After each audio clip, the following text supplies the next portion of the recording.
വക്കീലിന്റെ നാവുകൊണ്ട്, ഒരു വക്കീലിന്റെ അവതരണം കൊണ്ട് ഒരു പക്ഷേ പച്ച സാധുവിന്റെ അന്യായമായ, അയാൾക്ക് അവകാശപ്പെട്ടത് അന്യായമായി കൈപ്പറ്റാനായിരിക്കും നിങ്ങൾ പോകുന്നത്. കോടതി അങ്ങനെ വിധിയും പറഞ്ഞേക്കും. നിങ്ങൾക്ക് ആ സാധനം കിട്ടിയെന്ന് വരും. പക്ഷേ നരകത്തിന്റെ കഷ്ണമാണ് നിങ്ങൾ ആ വാങ്ങിക്കുന്നത് കേട്ടോ. അമ്മായിമയെ പറ്റി പീഡനത്തിന്റെ കേസ് കൊടുക്കുമ്പോ ഭർത്താവിനെ സംബന്ധിച്ച്, ഭർത്താവിന്റെ പെങ്ങന്മാരെ കുറിച്ച്, മരിച്ചുപോയ വല്യാപ്പാനെ കുറിച്ച് ഒക്കെ കോടതിയിൽ കേസ് കൊടുക്കുമ്പോ പെൺകുട്ടി ഓർക്കണം, ഒരു നാളിൽ നീയും ഒരു അമ്മായിമയായി മാറും. നിന്റെ മകളെയും നീ കെട്ടിക്കും. നിന്റെ വീട്ടിലേക്കും ഒരു മരുമകൾ വരും.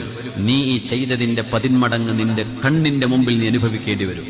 അന്യായമായിട്ടത് ചെയ്യരുത്. തൊലാക്ക് വേണോ? തൊലാക്ക് ചൊല്ലിപ്പിക്കോ. ഭർത്താവിനോട് പറയും, ചർച്ച നടക്കട്ടെ. എന്നതിൽ കവിഞ്ഞ് അന്യായമായൊരു മനുഷ്യന്റെ സ്വത്ത് അപഹരിക്കാൻ നുണ പറഞ്ഞിട്ട് കല്യാണം കഴിച്ച് കൊണ്ടുവരുമ്പോ 5 പവൻ ഉണ്ടാവില്ല, എന്നിട്ട് പറയും 50 പവൻ സ്വർണ്ണം ഉണ്ടായിരുന്നു, എന്റെ ഭർത്താവ് മൊത്തം അടിച്ചു മാറ്റിയതാണ്.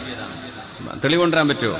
അവള് പറഞ്ഞതല്ലേ തെളിവുള്ളൂ. ഇവിടെ ഈ സാധു എന്നിട്ട് മരണം വരെ അധ്വാനിച്ചത് മുഴുവൻ ഈ കേസ് തീർക്കാൻ വേണ്ടി കൊടുക്കുക. അത് അന്യായമായി തിന്ന് നടക്കുക.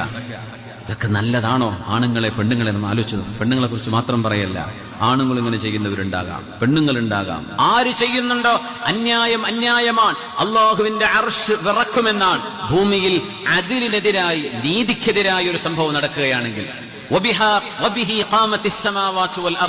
ആകാശഭൂമികൾ നിലനിൽക്കുന്നത് അള്ളാഹുവിന്റെ അദല്, പടച്ചവന്റെ നീതി എന്ന ഒരൊറ്റ തുലാസിലാണെന്ന് മഹാനായ റസൂലുള്ളാഹി സ്വല്ലല്ലാഹു അലൈഹി വസല്ലം. അത് നഷ്ടപ്പെടരുത്. അത് നമ്മുടെ വീട്ടിലുള്ള വിഷയമാവാം, നാട്ടിലേതാകാം, രാജ്യത്തിൻ്റെതാകാം, രാഷ്ട്രങ്ങളുടെ വിഷയമാകാം, ഒരാളിന്റെ ചെറിയൊരു കാര്യമാകാം, ഒരു സമൂഹത്തിന്റെ വിഷയമാകാം.